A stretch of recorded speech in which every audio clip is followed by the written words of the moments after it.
This is Afrometrics, research-based news, just giving you an update on the major research publications of this past week that are relevant to the Black world.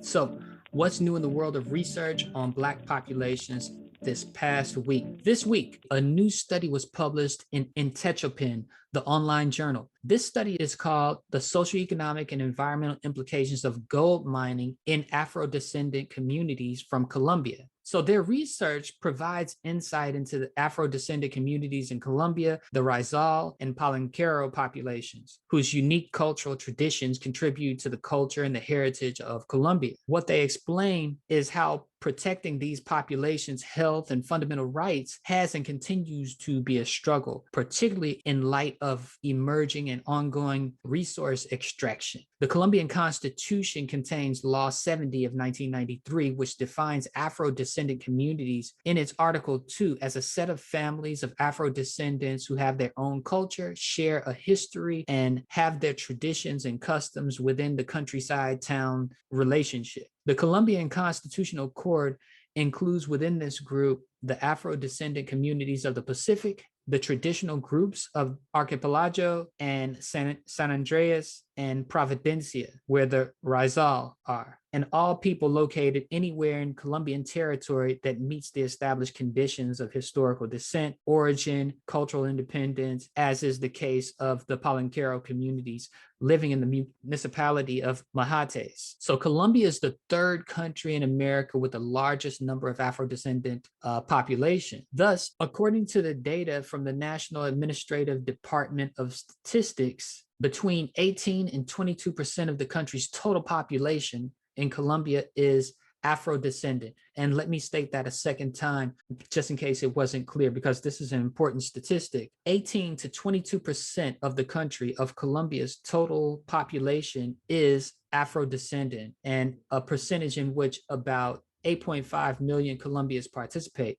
Similarly, the National Administrative Department of Statistics has established that the national population and housing census with an ethnic differential approach in 2018 established that there is an estimated total of 4.6 million people belonging to the Afro-descendants, Rizal and Palenquero populations, which is equivalent to 9.3% of the total national population, approximately. The authors explained that one of the main problems of gold mining activities carried out on the territories in which Afro-descendant communities live is the release into the environment of mercury, which is used for gold extraction. Mercury is used in gold extraction to isolate particles of gold, and it has some consequent toxic effects on ecosystems as well as human beings. In human beings, mercury poisoning can cause loss of peripheral vision, pins and needles feelings, usually in the hands, feet, and around the mouth, lack of coordination in movements,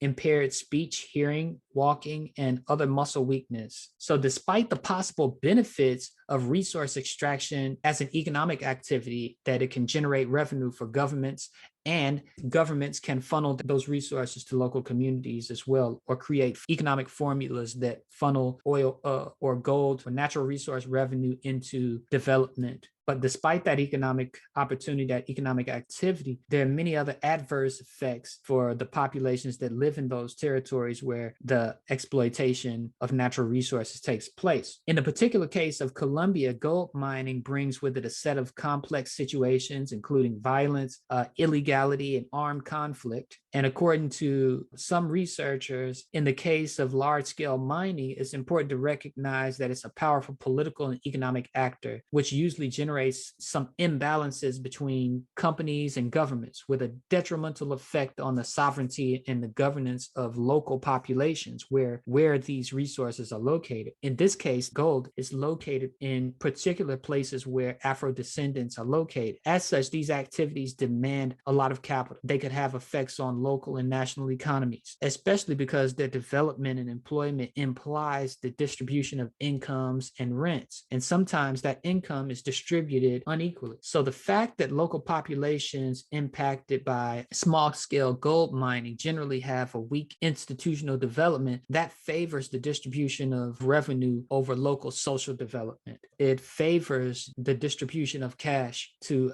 powerful parties as opposed to funneling that revenue into social development such as health and education, directly to health and education, for example, efforts. So the authors make the case that the prevention of exposure of Afro-descendant communities should be considered a national priority, since the areas of greatest mining exploitation coincide precisely with the collective territories of those communities of African descent. Thank you, everybody. This has been an Afrometrics research-based news brief, and you can visit us at afrometrics.org. See you all next week. Thank you very much.